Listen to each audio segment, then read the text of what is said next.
piles, fissures, fistulas, Yeah. all three. Yeah. Why is that? The average age when people come to hospital is about 9 long years. 9 long years they suffer in silence. They have home remedies. They resort to some OTC medications. And they do some dieting. Whatever they do, it will not come down. Because you spend 9 years, initially it starts with a crack fissure. It goes continuously like this, then piles. And this crack, if it's infected, it forms an abscess and then becomes a fistula. So could you explain abscess? Yeah, as I said, there are anal glands in the anal canal like this. These anal glands in the anal canal are all connected to anal glands.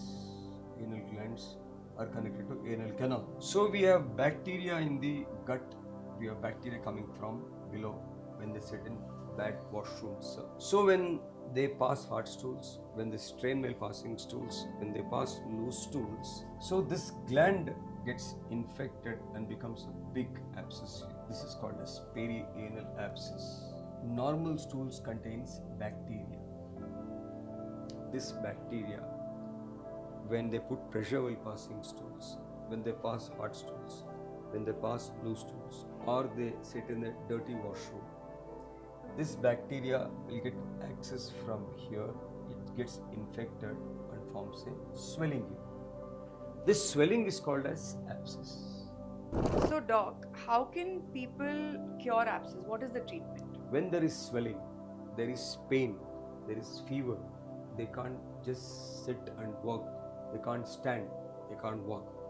So this swelling, when it happens, they rush to a hospital. The doctor will open here and drain out all the pus. This is called as incision and drainage. You make an incision here, remove all the pus. So this is how an abscess is treated. Okay? Yeah. When they go to hospital, they do incision and drainage and remove all the pus, and it's done. Sometimes abscess open on its own and the pus starts coming out. So from here to here there is a track. This track is called as fistula. Okay? So opening on its own, this track is called as fistula. Because there is a track from inside to outside, there is always pus discharging from the fistula opening. This is called as external opening. This is called as internal opening, which is the root of the fistula. When abscess happens, they go to a doctor. Doctor does incision and drainage. Out of every 100 abscesses drained by a surgeon, about 40 will go towards fistula, 40%. At Smiles, out of every 100 abscesses we drained so far, we have given only one fistula, not even 1%, one fistula. The techniques what we follow is totally new techniques, advanced technique, and we don't give fistula to anyone. Clear? So doc, what is fistula? Yeah. I said fissure means crack. I said piles means some mass coming out and going in while passing stools. Right. Fistula means a track. It's a track from anal canal to the exterior. Clear? Suppose if the anal canal is like this, if this is the gluteal region, there is root here. From here to here, there will be a track. From here, the pus comes out. So this is the fistula track. Okay? From where continuously pus keeps coming out, take antibiotic, for a while it stops. Again, repeatedly it happens, and this will be real mess when people are having fistulas. When people have fistulas, their performance will come down. They don't interact with the crowd. They're embarrassed to sit in meetings because of the smell. They don't have that private life when fistulas are there. And doc, what are the types of fistulas? When it comes to types of fistulas, the fistulas generally start in the anal canal. somewhere here, and it may come from here to here. This is a very simple fistula. This is called as subcutaneous fistula. That means it is under the skin. Another fistula, it comes from here, crosses these two muscles and ends here. This is also we can treat as a simple fistula. Another fistula, what happens is it comes here, it crosses here and comes here like this. This is opening. This is the complex one because this fistula is eating into these muscles. It's crossing these muscles. This is the very, very delicate thing. When fistula starts here, crosses here, ends here. Now this is called as a complex fistula or a high fistula. So fistula means it is two types. One is a simple fistula, one is a complex high fistula. Why it is high means it starts here, goes all the way like this, crosses this muscle and come down like this. This is called as a complex fistula. Clear? So simple means very low fistula like this.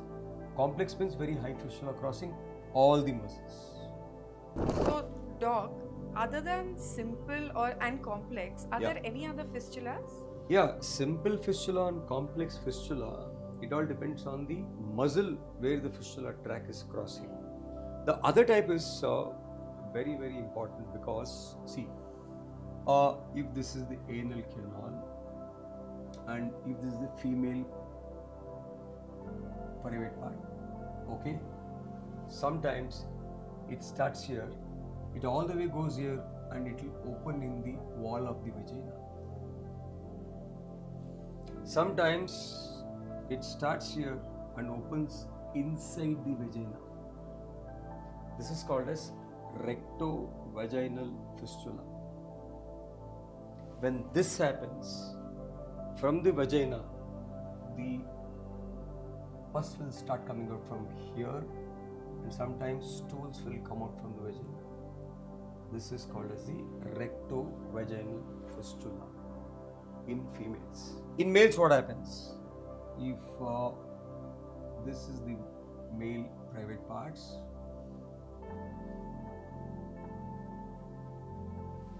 if this is the anal canal,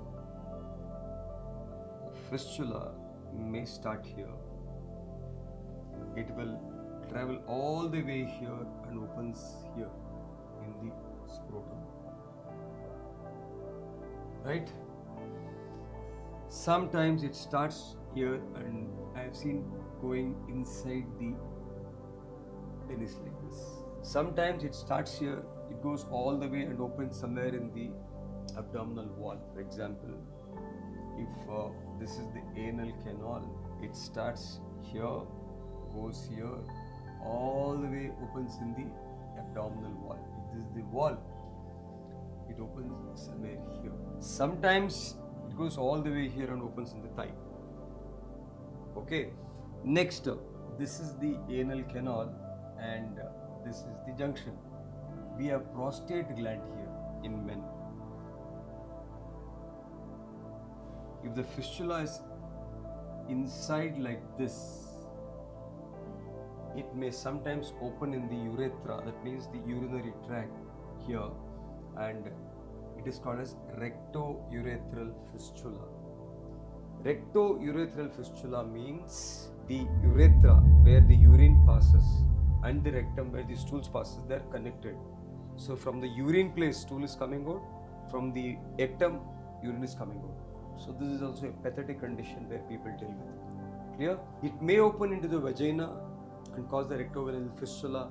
It may open into the abdominal, pus coming out from here. It may open in the thigh, pus coming out from the thigh. I have seen one fistula opening in this thorax region. So that is how fistula travels wherever it gets.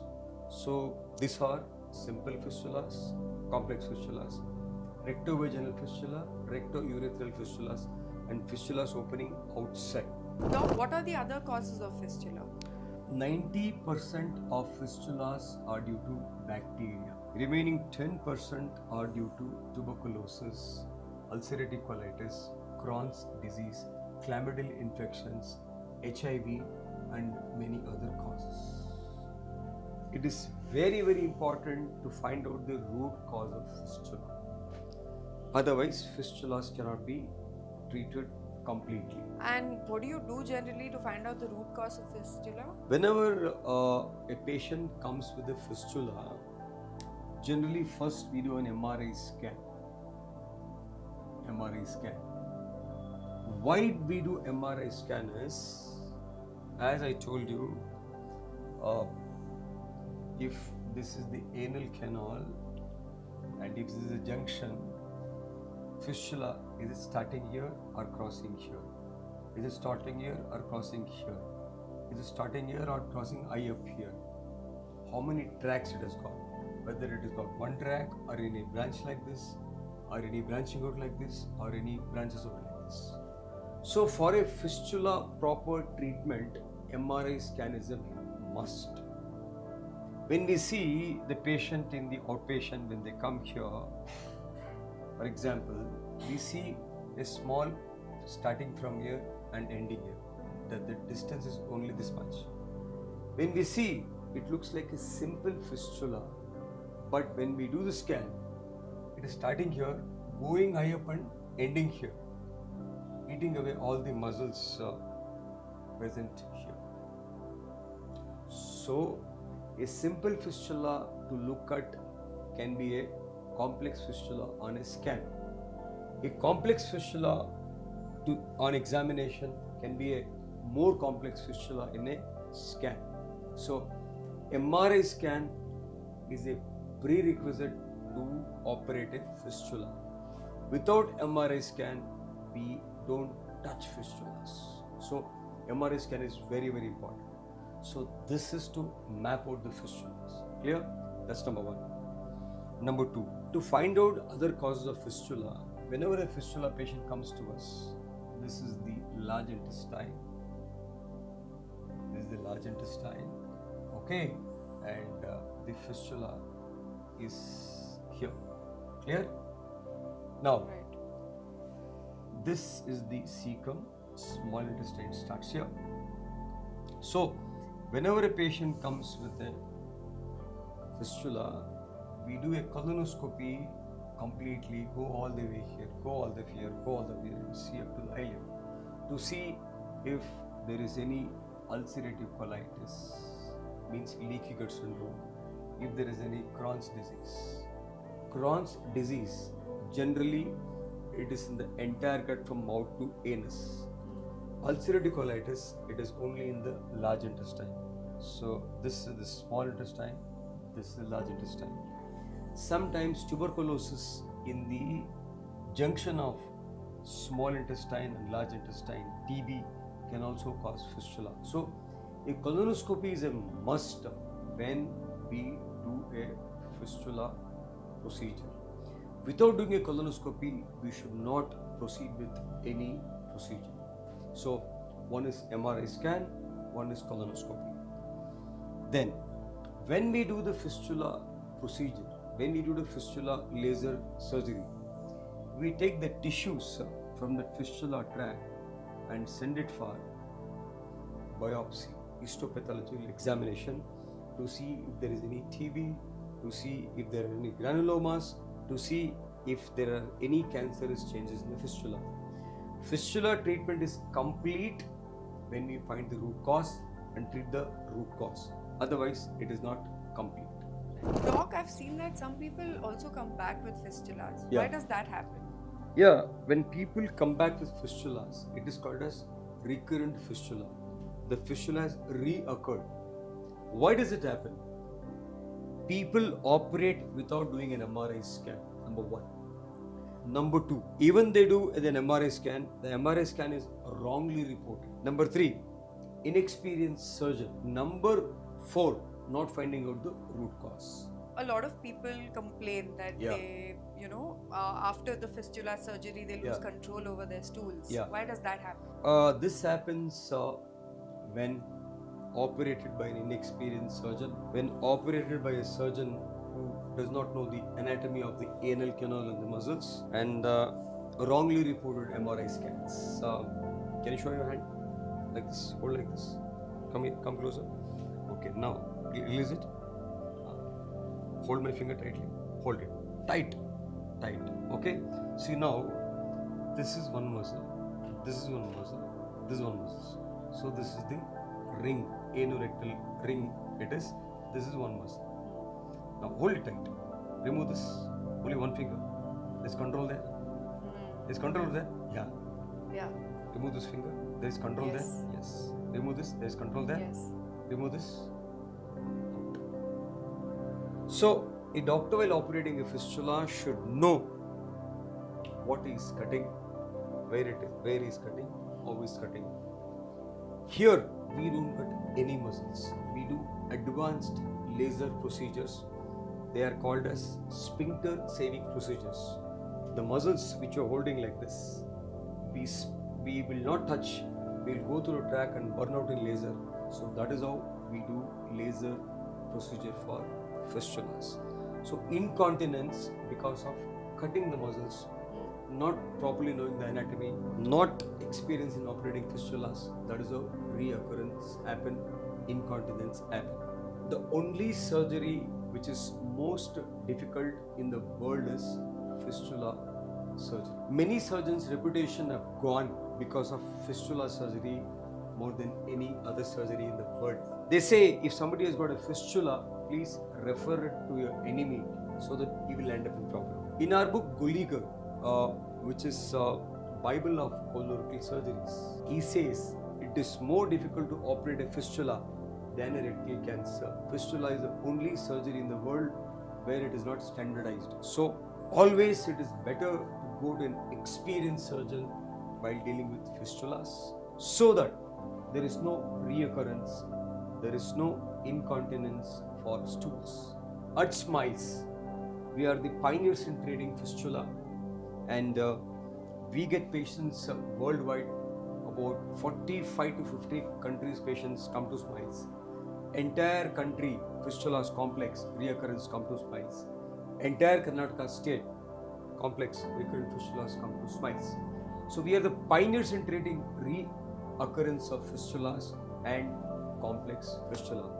So fistula, think twice before submitting yourself to a surgeon. We are Smiles Institute of Gastroenterology, Bangalore. We have 12 clinics in Bangalore North and South, 6 in Bangalore North, 6 in Bangalore South. You can reach out to us by going to the website and dialing this number for appointments. So see you at Smiles for your complete gut wellness, gut well-being, and treatment of laser treatment for piles, fissure, fistula, abscess, and constipation. Thank you.